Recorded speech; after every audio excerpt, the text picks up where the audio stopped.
Hello, my name is Benjamin Cook. I am a YouTuber. I have a YouTube channel called 9 Brass Monkeys, and for the last 10 years I've been a writer for Doctor Who magazine.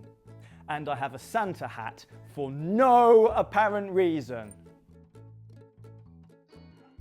I would most like to travel with the human scientist Doctor Who, as played by Peter Cushing in the 260s Dalek movies. Because I think he genuinely think he's underrated as an incarnation of the Doctor. So either him or the Richard Herndl version of the first Doctor from the 5 Doctors, or Trevor Martin, who played the Doctor in a 1960s stage play called Doctor Who and the Daleks and the 7 Keys to Doomsday. So one of them, or Stuart Fell in a John Pertwee wig, because I feel the Doctor Who always got exciting when Stuart Fell took over and wore John Pertwee's wig. So one of those. Or David Banks from the Ultimate Adventure stage play. He took over for 2 performances when John Pertwee fell ill. And I remember that he wore a Greenpeace t-shirt and an ill-fitting kind of white Del Boy suit. Again, massively underrated Doctors, so one of them.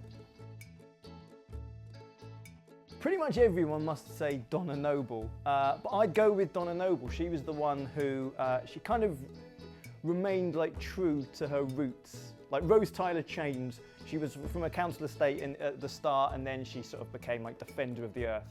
Whereas Donna Noble, she'd be like all of us. She'd sort of step out of the TARDIS onto an alien planet and see the, the alien moons and the alien grass, and then she'd nip back in to get like some comfy trousers and leggings and tracksuit bottoms or something, and a warm coat. Like that would be me. That would be any of us. So Donna Noble, without a doubt. Or Dodo from the Hartnell era. Dodo. I think we all feel like Dodo sometimes.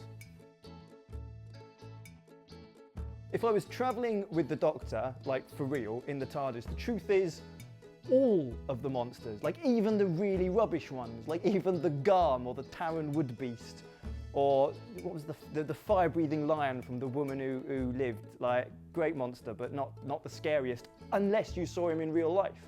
Like down a dark alleyway, then you would poo your pants at the sight of the Taran Woodbeast. So like all monsters, all of them. I became a fan of Doctor Who during that 16-year hiatus. So the first Doctor Who story I watched was the repeat on BBC One of Planet of the Daleks in 1993. It's weird that that episode captured my imagination, that particular story did, because for episode 1 of Planet of the Daleks, the Doctor's not in it. He's unconscious for most of it, like lying on a pull-out sofa bed in the TARDIS covered in frost. The Daleks are in it, but they're invisible. So it's like no Doctor, invisible Daleks. It's just Joe Grant like wandering around the forest. But I watched it and I fell in love with the show. On a rainy day, I will watch Love and Monsters to cheer me up. It's a divisive episode. Like some people love it, some people hate it. I absolutely adore it, and it's Doctor Who told by an unreliable narrator in Elton.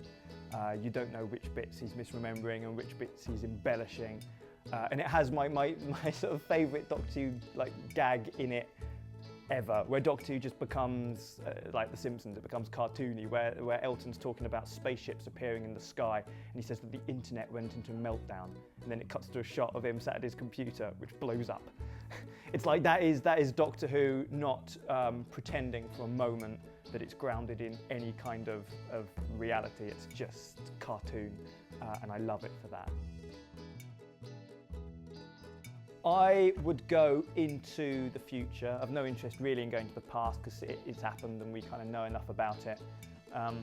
I would go either like 1,000 years into the future and see what happens to humankind, or I would go like maybe 5 or 6 years into the future, watch the next few series of Doctor Who, transcribe them, write them up, go back in time, submit them to the BBC, bootstrap paradox, I'd be the next showrunner. I've already got the hat, and then I'd have the scripts and all. That's what I'd do. I'd steal off Stephen Moffat and whoever's the next showrunner, I would steal off them and claim their work as my own, and no one would know. like for me, the big three in terms of TV shows are Doctor Who, Breaking Bad, and The Thick of It. But then like loads of music, the Beatles and MCR and all sorts. I get to every so often present a radio show for Radio 1, the Internet Takeover show, as a YouTuber, and I get to just choose the entire playlist, which for a music fan is just the biggest thrill. Lots of stand-ups, like Stuart Lee, I'm a fan of his. What else am I a fan of? I'm a fan of hats, like this.